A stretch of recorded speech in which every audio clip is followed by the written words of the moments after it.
Here I am at the beautiful Royal Show Gardens. Now imagine for a moment you were microorganisms living in the soil. You'd be feeding on all that biological life, returning it to the plants. And imagine if we'd left some of the soil bare. In Perth on a stinking hot day, it can get up to 65 degrees in that soil.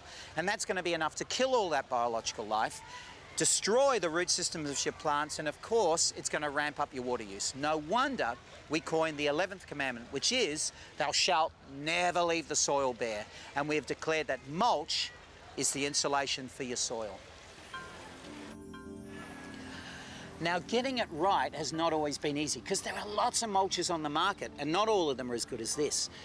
And many just simply can't cut it as that long, hot summer begins to unfold and take its toll. Believe it or not, there's a whole lot of science that has gone into determining what is the best type of mulch for WA conditions. And we now know that to get it right for our tough climate, our mulch needs some very important characteristics. Now it needs to be rough, coarse, irregular and durable.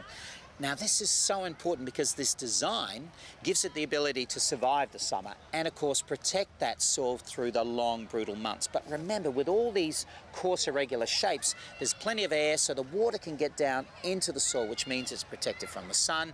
It's giving your plants a drink, so not surprisingly, a good rough coarse mulch has been shown to reduce water loss by up to 70%.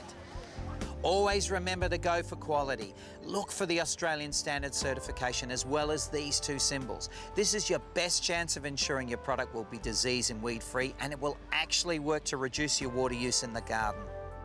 Knowing how good mulch is for your garden, suddenly any bare patch is fair game for a great cover-up, whether it's the garden beds, open areas, pots, even your veggie beds. And of course it looks great against the foliage of your plants. Try and spread your mulch 5 to 7 centimetres thick and keep it away from the stems and of course top it up once or twice a year. And because this stuff slowly breaks down, it's adding vital nutrients to your soil, so you can kind of think of mulch as the plant equivalent of blood and bone. So mulch should not be considered an afterthought for your garden or some expensive luxury.